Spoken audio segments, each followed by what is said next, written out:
Dios les bendiga, mis hermanos. Bienvenidos a todos. Disculpen la tardanza, pero es que me cayó una actualización en la computadora justamente antes de comenzar. Vamos a dar aviso nada más a los demás de que ya estamos conectados.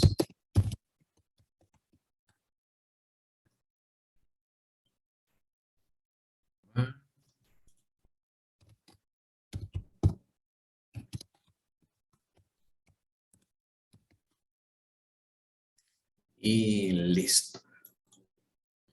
Muy bien. Vamos a comenzar entonces esta noche, mis hermanos, orando al Señor y pidiéndole que Él bendiga nuestro tiempo juntos. Amén. Oremos. Padre nuestro que estás en el cielo y en todo lugar, Señor, te damos gracias en esta noche por la oportunidad que nos das de poder venir delante de ti, Señor, para amarte, para glorificarte, para bendecirte, Señor, y para recibir de ti tu buena y oportuna palabra. Te pedimos, Señor, en el nombre poderoso de Jesús, que puedas guiarnos, Señor, que puedas hablar a nuestros corazones. Abre, Señor, nuestros oídos, nuestra mente y nuestro corazón, Padre, para que podamos discernir estas palabras, guardarlas en nuestro corazón y aplicarlas a nuestra vida, Señor. De manera que por ellas podamos perseverar en la gracia, Señor, y podamos crecer en santidad, podamos, Señor, ser conformados a la imagen de tu Hijo Cristo, para la gloria de tu nombre. En Cristo Jesús oramos. Amén y amén. Muy bien, mis hermanos, en esta noche vamos a ver nosotros la segunda parte de nuestro estudio que tiene que ver con la fe salvadora. Vamos a ver si hoy no me da problemas esta presentación. Anteriormente estuvimos estudiando el párrafo 1 y vimos lo que era el origen de la fe salvadora. En esta oportunidad vamos a estar estudiando el párrafo número 2 que tiene que ver con los actos de la fe salvadora. Y en el marco de este segundo párrafo vamos a ver tres cosas muy específicas que nos dicen acá. La capacidad de la fe salvadora para abrazarnos a la infalibilidad y la excelencia de las escrituras. En segundo lugar, la respuesta adecuada a la verdad que encontramos nosotros en la escritura. Y en tercer lugar, cómo esa fe salvadora confía solo en Cristo para la salvación del pecado. Cómo la fe salvadora necesariamente conduce a la salvación en Cristo. Así que vamos a comenzar viendo este párrafo 2, que tiene que ver con los actos de la fe salvadora. No sé si quisiera ayudarme a leer mi hermana Lurbin. Sí, párrafo número 2, los actos de la fe salvadora. Por esta fe, el cristiano cree que es verdadero todo lo revelado en la palabra por la autoridad de Dios mismo, y también percibe en ella una excelencia superior a todos los demás escritos y todas las cosas en el mundo, pues muestra la gloria de Dios en sus atributos, la excelencia de Cristo en su naturaleza y oficios, y el poder y la plenitud del Espíritu Santo en sus obras y operaciones. Y de esta forma el cristiano es capacitado para confiar su alma a la verdad así creída, y también actúa de manera diferente según sea el contenido de cada pasaje en particular, produciendo obediencia a los mandatos, temblando ante las amenazas y abrazando las promesas de Dios para esta vida y para la venidera. Pero las principales acciones de la fe salvadora tienen que ver directamente con Cristo, aceptarle, recibirle y descansar solo en Él para la justificación, santificación y vida eterna, en virtud del pacto de gracia. Amén. Este es, recuerden, el párrafo 2 de este capítulo número 14 que habla de la fe salvadora. Para entender todo esto que dice acá en este párrafo, tenemos que hacer siempre los cortes y categorizar de qué nos está hablando cada párrafo. Un buen teólogo, dicen por ahí, siempre categoriza, siempre hace esta división, es parte del proceso de exégesis. Entonces, vamos a ver que en este primer inciso nos está hablando de la verdad de la palabra, lo que la fe salvadora cree acerca de la palabra de Dios. En el segundo inciso, que es la segunda parte, vamos a ver que ya a través de esta palabra actúa, nos está hablando acerca de nuestra respuesta a esta verdad creída en las Escrituras. Así que desde el inciso 2 hasta el inciso 4 nos va a hablar acerca de cuáles son o cuáles deberían de ser esas acciones que nosotros deberíamos tener ante la verdad de la Escritura. Y finalmente, la tercera capa o la tercera parte de esta afirmación de este segundo párrafo lo encontramos en el inciso número 5, donde nos habla específicamente que la acción más importante que hace la fe salvadora es dirigirnos a Cristo, ¿sí? Entonces, tres divisiones acá. La primera, la verdad de la palabra. La segunda, nuestra respuesta hacia esa palabra. Y la tercera, el ser guiados a Cristo. Y vamos a ver qué significan cada una de estas. Miremos entonces la primera verdad. La fe salvadora abraza la infalibilidad y la excelencia de las Escrituras. La verdad de las Escrituras, el entender que las Escrituras únicamente son la verdad de Dios dejada y revelada para nosotros, es una obra exclusiva de la fe, mis hermanos. ¿Por qué razón? Porque el hombre natural no puede entender estas verdades. El hombre natural no puede creer en la infalibilidad y en la inerrancia de la Escritura. Entonces, ¿en qué cree el hombre natural? El hombre natural cree en autoridades. El hombre natural cree um, en otras cosas, creen apóstoles, creen sacerdotes, creen mediadores de la verdad, cree en la cultura, cree en otras fuentes autoritativas. Solamente la vida de la fe puede llevarnos a nosotros a comprender y a aceptar que la palabra de Dios es la única verdad para nosotros. Usted pelee esto con un hombre que no ha tenido la revelación de la fe y le va a decir que la autoridad es el papa de la iglesia.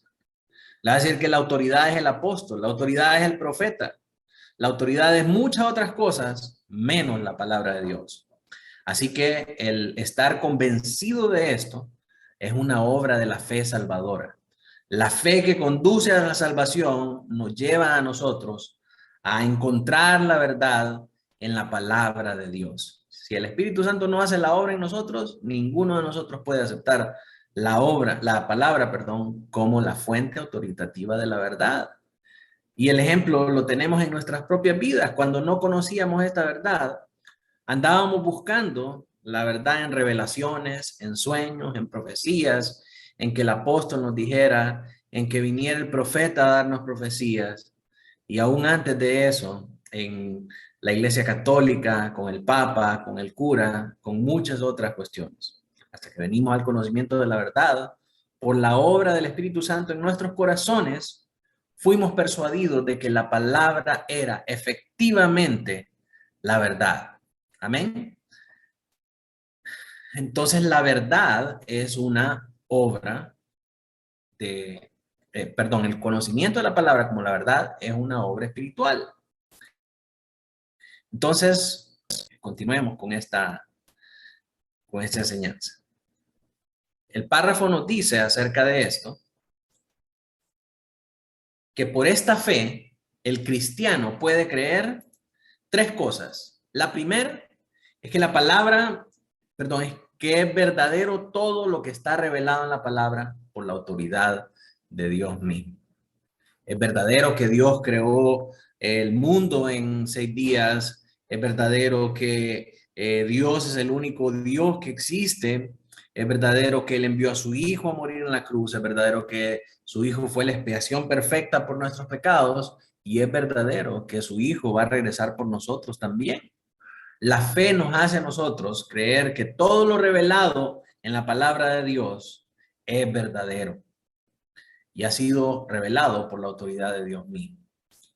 En segundo lugar, también percibe en ella una excelencia superior a todos los demás escritos y todas las cosas en el mundo, pues muestra la gloria de Dios en sus atributos, la excelencia de Cristo en su naturaleza y oficio, y el poder y la plenitud del Espíritu Santo en sus obras y operaciones. La fe salvadora, mis hermanos, nos dice que no hay otra fuente autoritativa más excelente para nuestra vida que la palabra de Dios. La fe salvadora nos lleva a recurrir y a depender únicamente en la palabra de Dios como fuente de la verdad. Eso significa que nosotros no podemos encontrar verdades salvadoras en el Corán, que nosotros no podemos encontrar verdades salvadoras en el Popol Vuh, que nosotros no podemos encontrar verdades salvadoras en el libro de Enoc, que nosotros no podemos encontrar verdades salvadoras en los libros del Islam, en los libros del budismo, en las filosofías hindúes, ni en muchas cosas que hoy por hoy circulan en internet. Yo miro a veces con qué facilidad muchos cristianos comparten frases de supuesta verdad que viene del karma, que viene de una filosofía hindú. Al compartir eso y al promover esas cosas, nosotros estamos demeritando esa excelencia que hay en la palabra de Dios y estamos promoviendo el error, estamos promoviendo la falsedad. Ahí con todas esas cosas que dice el karma, ¿verdad? Que el mal que uno haga se le devuelve y que hay que hacer bien para que no le venga el mal y muchas otras mentiras. Así que si nosotros creemos que la palabra es la verdad, nosotros vamos a poner a la palabra por encima de cualquier otra filosofía y por encima de cualquier otra fuente que se diga ser autoritativa de verdad. Así que eso es parte de lo que procede a nuestra vida a raíz de tener esta fe salvadora. En tercer lugar, nos dice ahí la confesión, de esta forma es como el cristiano es capacitado para confiar su alma a la verdad así creída. Obviamente, al tener fe salvadora que nos dirige a ver que la escritura es verdadera, que no hay otra autoridad en este mundo que nos lleve a nosotros o que nos conduzca a la salvación, solamente la escritura nos muestra ese camino. Entonces, de esa manera el cristiano puede entender cómo puede encontrar la salvación de su alma, cómo puede crecer en santificación, qué cosas necesita hacer para perseverar en su camino de la fe. Entonces, todo eso viene a partir de la fe salvadora. La fe salvadora nos lleva a nosotros a entender que la palabra es la verdad, que no hay otra verdad fuera de la palabra, y de esta manera nos ayuda a nosotros a crecer en lo que necesitamos para ser salvos. Amén. Entonces, esa es la primera verdad que nosotros aprendemos a través de la fe salvadora. La segunda habla de nuestra respuesta a esa verdad. Ok, ahora tú sabes que esto es verdad. Tú sabes que la palabra de Dios es verdadera. Tú sabes que no hay otra verdad fuera de ella. Y tú sabes que a través del estudio de ella puedes encontrar el camino para la salvación. ¿Cómo respondes entonces a esas verdades? Eso es lo que intenta contestar acá esta segunda parte de la confesión. Y nos dice la manera en cómo nosotros tenemos que responder a estas verdades. Perdón, todavía no pasamos a esa parte. Vamos a ver algunos textos de prueba que nos afirman lo que acabamos de leer, que la palabra es verdad, que no hay otra verdad fuera de ella y que es el camino que nos conduce hasta la salvación. Hechos 24:14, si me ayuda Henry a leer. Hechos 24:14. Pero esto te confieso, que según el camino que ellos llaman herejía, así sirvo al Dios de mis padres, creyendo todas las cosas que en la ley y en los profetas están escritas. Amén. En este pasaje, el camino Si ustedes miran, la palabra camino está con una C mayúscula. Eso es un indicativo de un nombre propio. Y por el camino, ellos se referían al cristianismo, que los judíos llamaban una herejía. Entonces está diciendo, por esto confieso, que según el camino que ellos llaman herejía, o sea, todo el cristianismo, así sirvo al Dios de mis padres, creyendo todas las cosas que en la ley y los profetas están escritos. Aquí, por ley y los profetas, se está refiriendo al canon del Antiguo Testamento, que eran las escrituras que estaban presentes en aquel momento.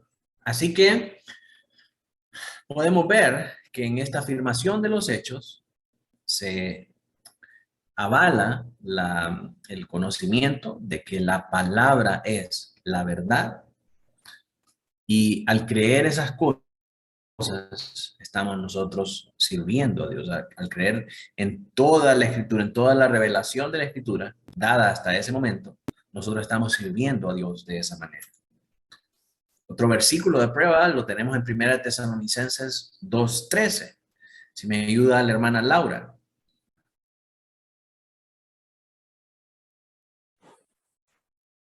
Por lo cual también nosotros sin cesar damos gracias a Dios de que cuando recibisteis la palabra de Dios que oísteis de nosotros, la recibisteis no como palabra de hombres, sino según es en verdad la palabra de Dios, la cual actúa en vosotros los creyentes. Amén. La iglesia de Tesalónica recibió la palabra de Dios recibió la enseñanza de la palabra de Dios como palabra de Dios y no de hombres. Y reconocían que esta palabra tenía el poder para actuar en sus vidas.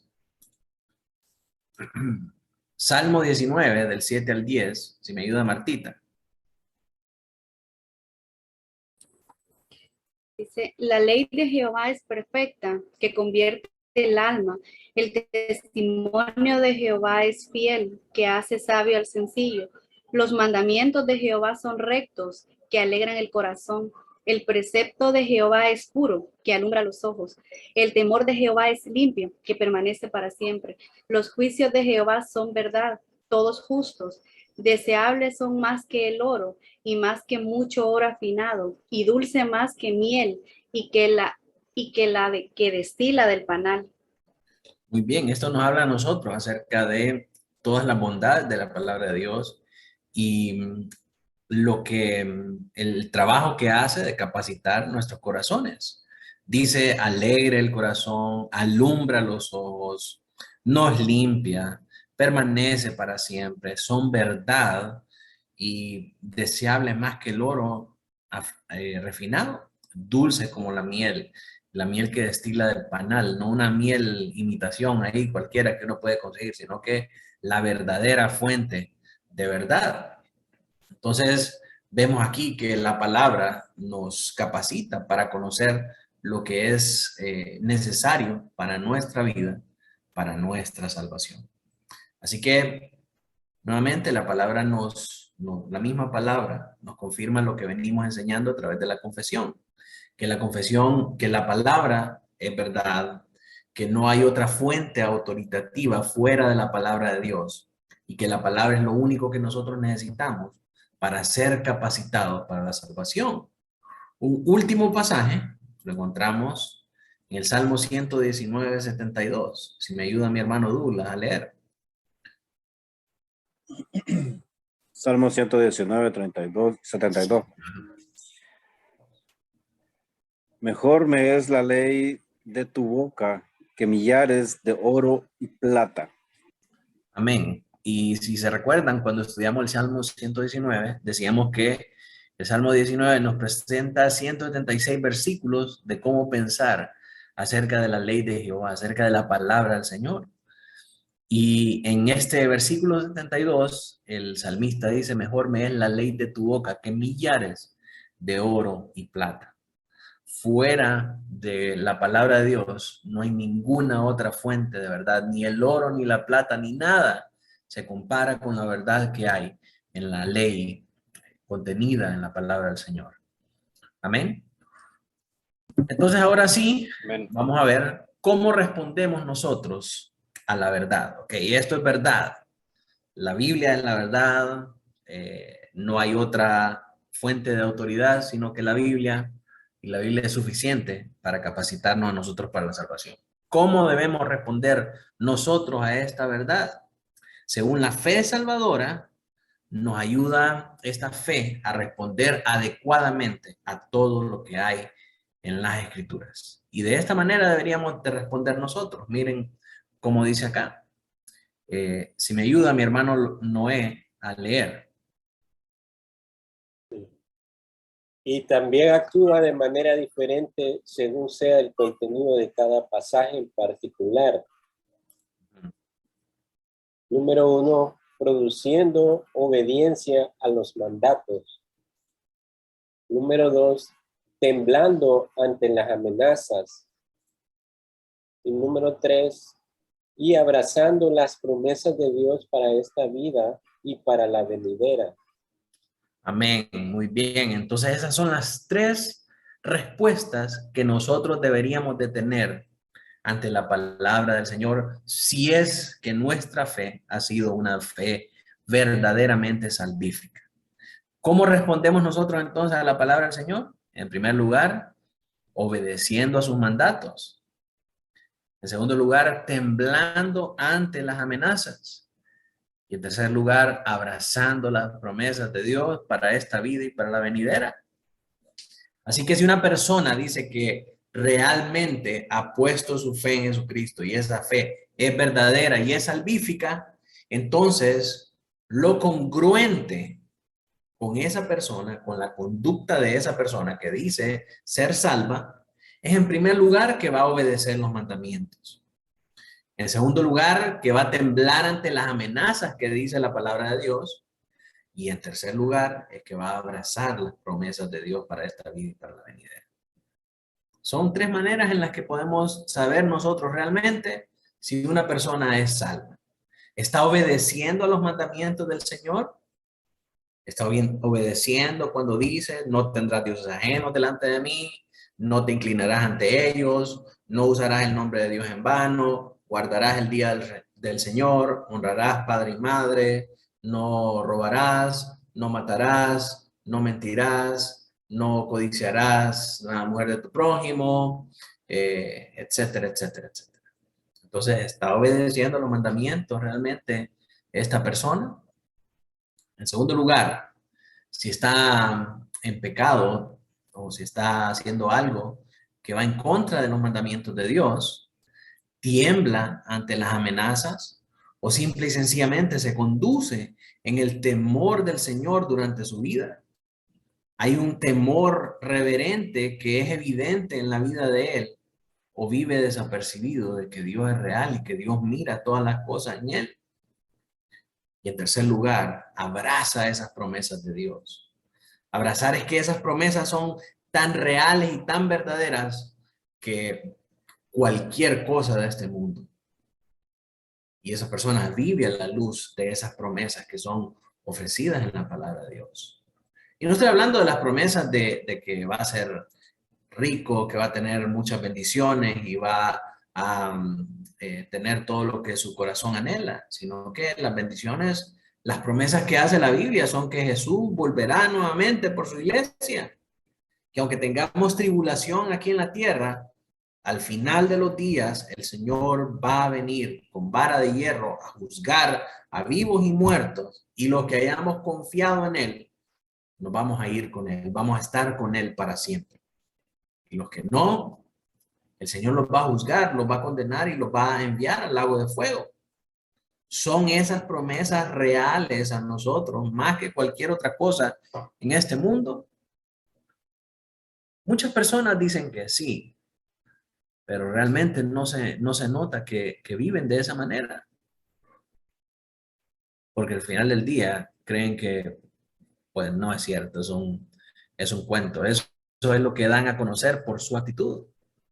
Porque si realmente para usted el Señor va a venir y ese día puede ser mañana, significa que nosotros nos estamos guardando en paz, en santidad, estamos perseverando en lo que el Señor nos mandó a hacer. y vivimos con temor de él, de ofenderle, de fallarle.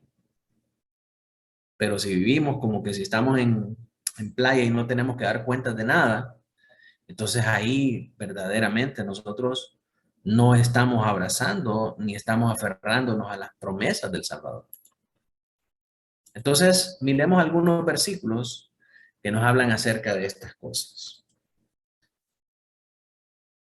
En primer lugar, de la obediencia a los mandatos, que es la primera reacción que nosotros deberíamos de tener ante la verdad de la palabra. Juan 15:14, si me ayuda, vamos a ver, Noé. No, Noé ya leyó, perdón. Lucas. 15:14. Vosotros sois mis amigos, si hacéis lo que yo os mando. Muy bien, sois mis amigos, dice el Señor, si obedecéis a mis mandamientos, si hacéis lo que yo os mando. Romanos 16:26, Carlota. Romanos 16:26, pero que ha sido manifestado ahora y que por las escrituras de los profetas, según el mandamiento del Dios eterno, se ha dado a conocer a todas las gentes para que obedezcan a la fe. Para que obedezcan a la fe. Dios ha manifestado sus escrituras para que toda la gente pueda obedecer a sus mandamientos. ¿Da cuenta? Ese es el primer mandato, o esa es la primera reacción ante la verdad de la palabra del Señor. Obediencia ante los mandamientos. Luego tenemos temblor ante las amenazas. Isaías 66:2. Si me ayuda mi hermano Robert. Isaías 66:2. Mi Mm. mano hizo todas estas cosas, y así todas estas cosas fueron, dice Jehová. Pero miraré a aquel que es pobre y humilde de espíritu, y que tiembla a mi palabra. Que tiembla a mi palabra. Y hay una diferencia esencial entre temor y temblor, porque uno puede temer a algo, pero pues el temor no pasa de eso, no pasa de ser una noción. Sin embargo, el temblor ya es una manifestación externa acerca de ese temor. Ya es cuando ese temor se ha apoderado completamente de nosotros. ¿Verdad? Una persona que está temblorosa no puede ni siquiera actuar correctamente porque el temor ya es tan grande que ha invadido todo su cuerpo y lo puede petrificar o lo puede hacer reaccionar de una manera diferente. Entonces dice el Señor que el humilde de espíritu tiembla ante su palabra. Miren, hermanos, cómo debería de ser nuestra manera de pensar acerca de la palabra. Y hoy por hoy, muchas iglesias evangélicas han trivializado el temor del Señor de tal manera que la gente piensa que está hablando con su compadre, que uno lee la Biblia como quien lee el periódico, como quien lee cualquier otra, como quien lee el horóscopo, ¿verdad? La gente no tiene temor ni temblor de la palabra del Señor. El Señor dice, el de espíritu humilde tiembla ante mi palabra. Mis hermanos, nosotros deberíamos de experimentar o procurar tener este pensamiento, esta manera de acercarnos con reverencia ante la palabra de Dios. No es el periódico lo que estamos leyendo, es la palabra misma de Dios inspirada a santos hombres. Así que deberíamos de tratarla con el mismo respeto y reverencia. No le estoy diciendo de que tenga la Biblia ahí en un pedestal, ¿verdad? Y que la ponga en un lugar especial en su casa, ¿no? La Biblia al final es un libro y solamente el texto original es la palabra de Dios inspirada. Estoy hablando acerca de la actitud hacia el mensaje contenido en ese libro. El libro es un libro cualquiera, pero el mensaje es el mensaje de Dios. Y debería de calarnos a nosotros a tal punto de sentir ese temblor, ¿verdad? Esa reverencia por su palabra. Y miren otro versículo que es bien conocido por nosotros, ¿verdad? Santiago 2:19. Gerard, si me ayudas ahí a leer.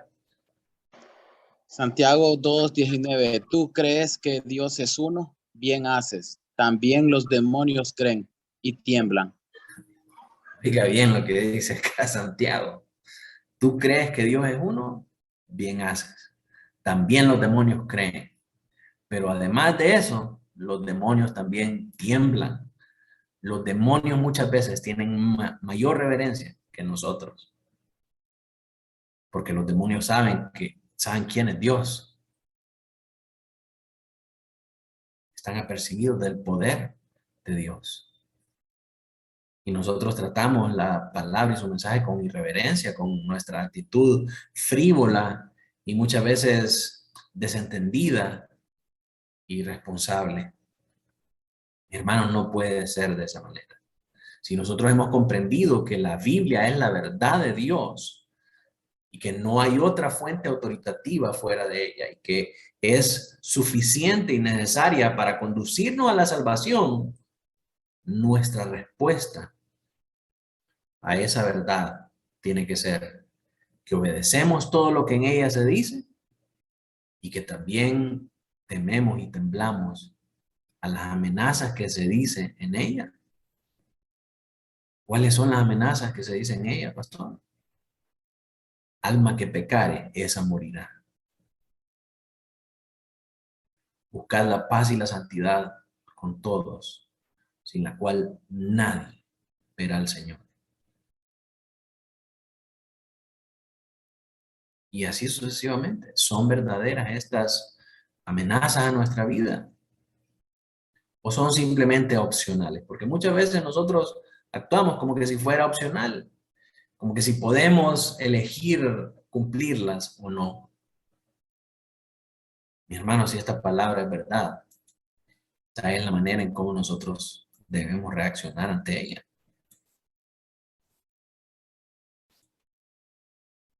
Tenemos ahora también abrazar las promesas. Primera de Timoteo 4:8. Si me ayuda Max. ¿Qué leo? Es que no me sale nada. Primera de Timoteo 4:8. ¿Lo Es puedes que no ver me ahí? sale nada. Ok. Vamos Espera, a... voy a salirme. Voy a salirme y voy a meter, espérame. Porque solo me dice que está compartiendo la función de pantallas, pero no me carga, o sea. No, no te preocupes. Salite, vuelve a entrar y Ahorita, espérenme. más adelante te doy la Bueno. oportunidad. Silvia. Sí, primera de Timoteo 4:8, porque el ejercicio corporal para poco es provechoso, pero la piedad para todo aprovecha, pues tiene promesa de esta vida presente y de la venidera. Bien, la piedad para todo aprovecha, pues tiene promesa de esta vida presente y de la venidera, ¿verdad? Como cristianos esperamos esas promesas de la vida futura. A ver, ¿entró Max otra vez? ¿Hoy sí, Max? Hoy sí, ya vine. Bueno, Hebreos 11:13. Dice, conforme a la fe murieron todos estos, sin haber recibido lo prometido, sino mirándolos de lejos y creyéndolos y saludándolos y confesando que eran extranjeros, peregrinos sobre la tierra. Muy bien, este verso es hermoso, hermano, porque nos dice que todos estos héroes de antaño que se mencionan aquí en Hebreos 11, que es el Salón de la Fama, estos hombres murieron esperando la promesa, sin haber recibido lo que prometieron. Solo lo miraron de lejos, pero lo creyeron, lo saludaron y confesaron que eran extranjeros y peregrinos sobre esta tierra. Dice más adelante que Moisés caminaba como viendo al invisible, como viendo lo que ellos nunca iban a poder alcanzar en ese tiempo, en esa generación. Cristo no vendría sino hasta muchos años después. Sin embargo, ellos vivieron sus vidas como si Cristo iba a venir mañana. Y de la misma manera, nosotros tenemos que vivir nuestras vidas hoy como si Cristo va a venir por segunda vez mañana. Eso significa abrazar las promesas. Significa que las vemos, estamos conscientes de ellas. Y eso afecta toda nuestra manera de hacer cristianismo. Así que la última obra que hace esta fe salvadora es dirigirnos a Cristo para la salvación del pecado. Miremos lo que dice la confesión. Pero las principales acciones de la fe salvadora tienen que ver directamente con Cristo. Y esto, el ser dirigidos a Cristo, es algo específico. Porque dice que nos lleva a aceptarle, a recibirle y a descansar solo en Él para la justificación, la santificación y vida eterna en virtud del pacto de gracia. ¿Sí? Así que 3 cosas que la fe salvadora hace en nosotros. Revela que la palabra es cierta, nos revela que fuera de la palabra no hay otra fuente de autoridad. Y en tercer lugar, nos conduce a Cristo para la salvación. Y el ser conducido a Cristo para la salvación es aceptarle, recibirle y descansar solo en Él para nuestra salvación, para nuestra santificación y para recibir la vida eterna. Miremos algunos versículos que afirman o apoyan esta afirmación. En primer lugar, Juan 1:12. Hermana Lisette, ¿estará por ahí? Sí, hermano. Juan 1:12. Mas a todos los que le recibieron, a los que creen en su nombre, les dio potestad de ser hechos hijos de Dios. Amén. Esta palabra recibieron, ya hemos hablado en otras ocasiones, que es lo mismo de poner la fe o creer en Él. Verán, los que le recibieron, los que le confesaron como el Salvador, los que pudieron ver y entender que Él era el Cristo, el Hijo del Dios viviente, enviado para expiación por nuestros pecados, esos fueron los que le recibieron, los que llegaron a creer en su nombre, los que pusieron su fe en ese nombre que es sobre todo nombre por el cual nosotros podamos ser salvos. A estos que le recibieron de esta manera y creyeron en Él de esta manera, a esos y solo a esos y a ningún otro más, sino que solo a estos que lo recibieron y creyeron en su nombre, les dio la potestad de ser hechos hijos de Dios. ¿Por qué? Porque recibieron una fe salvadora verdadera. Únicamente la fe salvadora es capaz de hacernos ver a Cristo de esta manera. Si usted va por la calle, yo le he dicho ya y le pregunta a la gente, ¿tú eres salvo? Sí. ¿Por qué crees que eres salvo? Porque te puse mi fe en Cristo. Ah, muy bien. ¿Y eso qué significa? No le pueden explicar. Poner la fe en Cristo significa reconocerlo como Señor y Salvador, saber que Él fue el sacrificio ofrecido por nosotros y que por su muerte y por su resurrección nosotros tuvimos perdón de pecados y vida eterna. Y ahora, si nosotros confiamos en Él para nuestra salvación, nosotros podemos tener ese perdón de pecados y esa vida eterna. Eso es poner la fe en el Señor Jesucristo. Y aunque muchos lo dicen del labio, del diente al labio, únicamente aquel que verdaderamente ha recibido esa fe salvadora es el que ha sido capaz de depositar su fe verdaderamente en Cristo Jesús como su Señor y Salvador.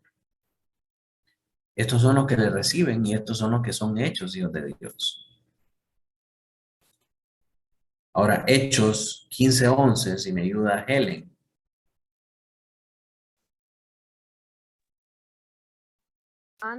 Hechos 15:11. Antes creemos que por la gracia del Señor Jesús seremos salvos, de igual modo que ellos.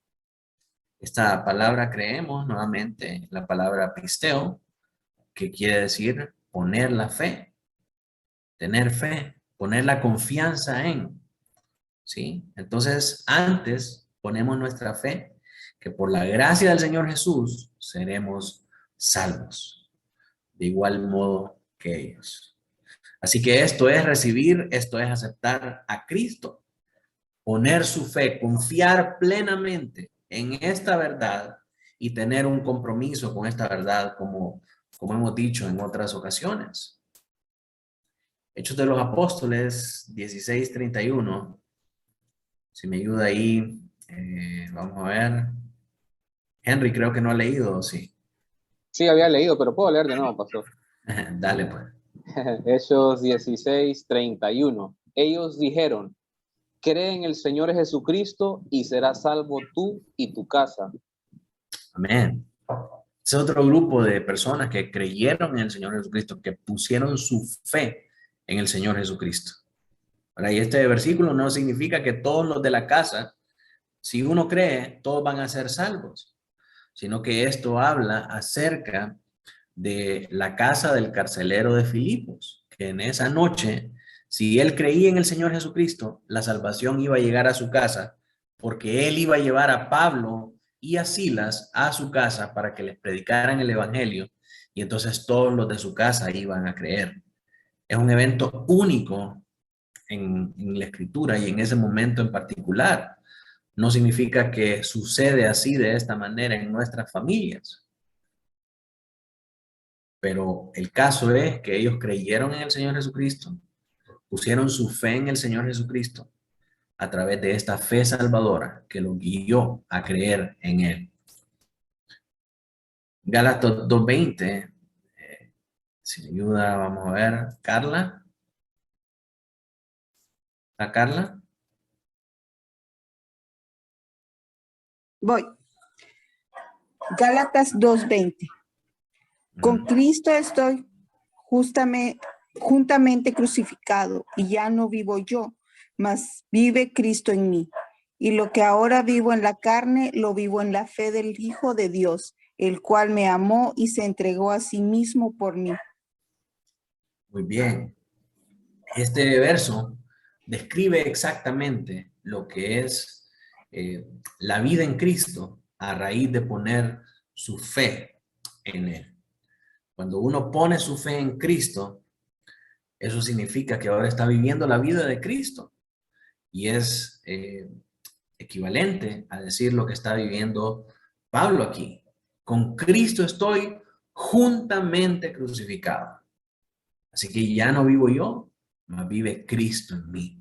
Ya no vivo para mis propios placeres, ya no vivo para mi carne, ya no vivo para mis deseos desenfrenados. Ahora vivo para Cristo. Pero lo vivo en la carne. Lo que ahora vivo en la carne, lo vivo en la fe del Hijo de Dios. Es una vida que está guiada totalmente por la fe. Y esa fe nos permite a nosotros vivir esta vida escondida en Cristo y entender que Él nos amó y que Él se entregó a sí mismo por nosotros. Así que esas son las tres cosas que hace la fe salvadora en nosotros. ¿Se acuerdan que dijimos para qué sirve la fe? Bueno, la fe sirve para, contestando a esa pregunta, la fe sirve para revelarnos que la palabra es verdad, para hacernos ver que fuera de la palabra no hay otra autoridad capaz de llevarnos a la salvación y para poder ser conducidos al Señor Jesucristo, a poner nuestra fe en el Señor Jesucristo para ser salvos. Eso es lo que hace la fe.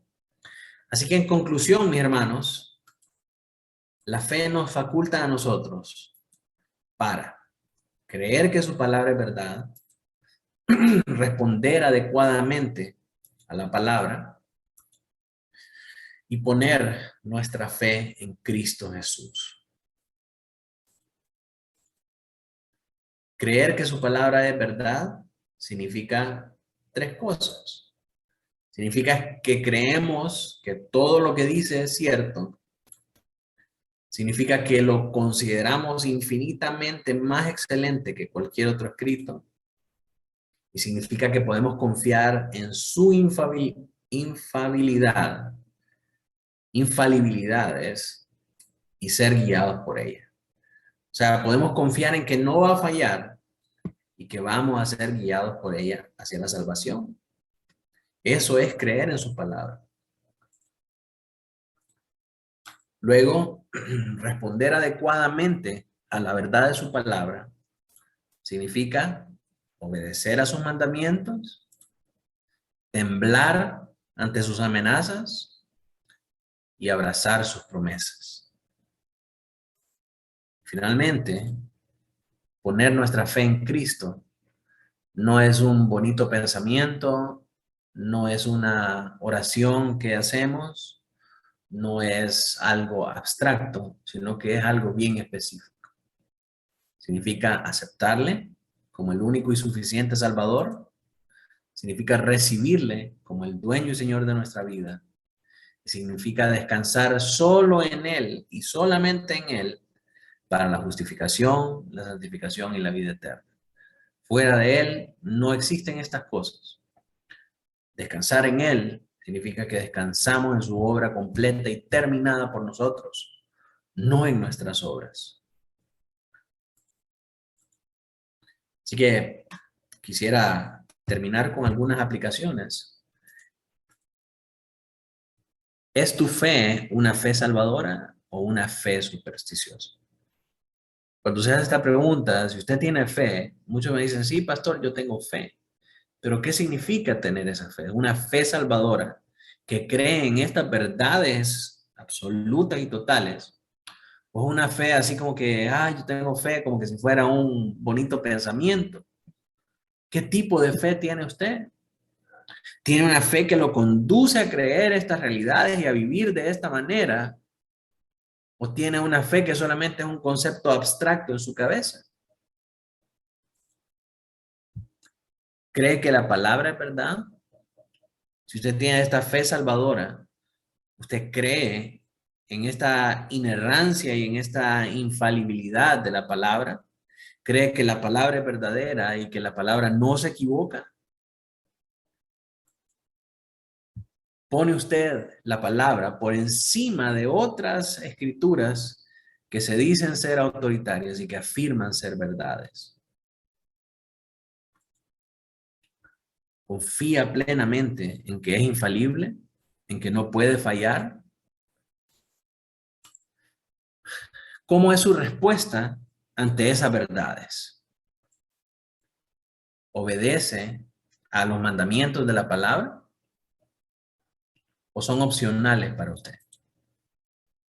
¿Tiembla ante sus amenazas o todavía no está convencido de que son ciertas? ¿Abraza las promesas y vive su hoy como que si fueran a cumplirse mañana y afectan todas sus acciones, sus palabras, su comportamiento, su forma de ser? Todo en su vida está afectado por estas realidades.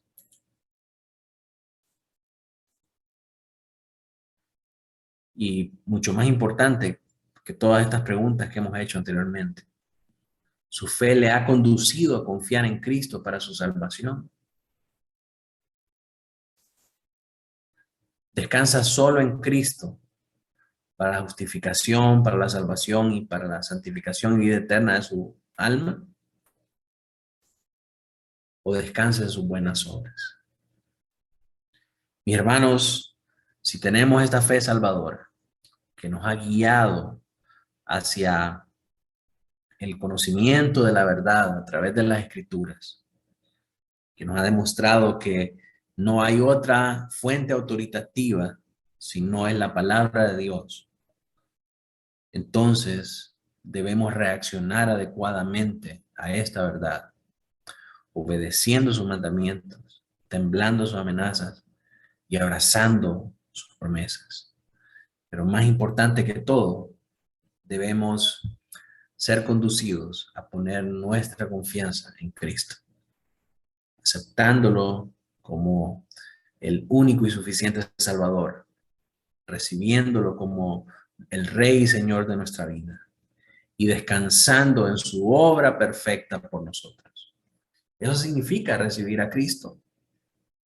Si nosotros hemos tenido una fe salvadora, una fe verdadera, en lugar de una fe supersticiosa, entonces todo esto va a pasar en nuestra vida. Y tenemos que tener la expectativa de que seamos guiados hacia estas verdades. Porque de lo contrario, nuestra fe será una fe falsa. Así que en nuestra próxima reunión vamos a ver el párrafo 3, que tiene que ver con el carácter distintivo de la fe salvadora. Y aquí vamos a entender la diferencia entre una fe verdadera y una fe falsa. Así que mis hermanos, con esto terminamos nuestra clase del día de hoy. Y quisiera saber si hay alguna pregunta al respecto de lo que vimos el día de hoy.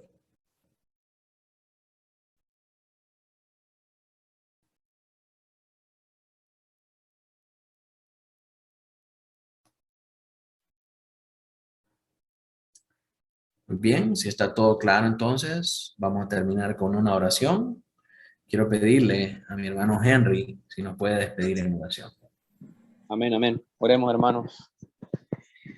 Padre nuestro, Dios Todopoderoso, que estás en el reino de los cielos, buscando refugio en la persona de Cristo Jesús y anhelando ser guiados en todo momento por tu Santo Espíritu. En esta noche, antes que nada, te damos gracias, Señor, por la oportunidad que nos permites de poder reunirnos una vez más, un miércoles más, para poder aprender de tu palabra, palabra que realmente cambia nuestros corazones, palabra que realmente nos enseña a vivir, Señor.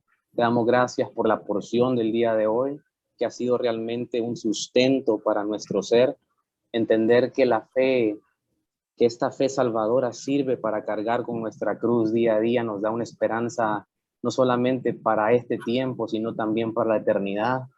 Gracias te damos porque esta fe que debemos ver como un don de la gracia tuya, Dios mío, nos sirve a nosotros como creyentes para realmente obedecer a tu palabra, para temblar ante las amenazas y ante los justos juicios de Dios, para ver esta fe, Señor, y abrazar tus promesas que son dadas a través de tu Hijo amado Cristo Jesús y que están claras en tu palabra.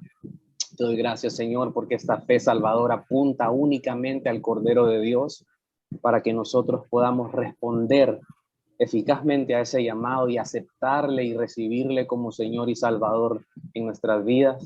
Gracias por esta fe, Señor, que nos sirve para transformar esos anhelos que nosotros tenemos en nuestro corazón y materializarlos en casas, negocios, dinero, sino que más bien esta fe nos sirve para poder entrar por la puerta estrecha y caminar esa senda angosta que nos lleva a la vida.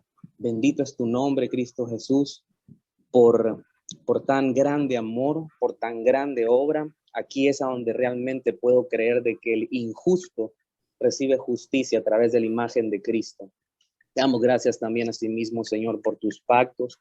Y en esta noche yo te pido aquí por la vida de cada una de las familias representadas que se conectaron el día de hoy, así también como los que no pudieron acompañarnos, Señor, que nos puedas ayudar a ser perseverantes, a ser constantes por la vida del pastor Manuel, por la vida de sus hijos, por la vida de la hermana Pamela.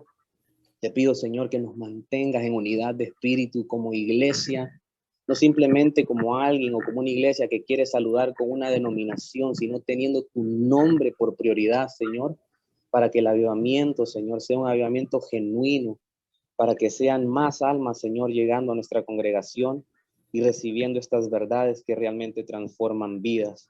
En el nombre de Cristo Jesús oramos en esta noche. Amén. Amén.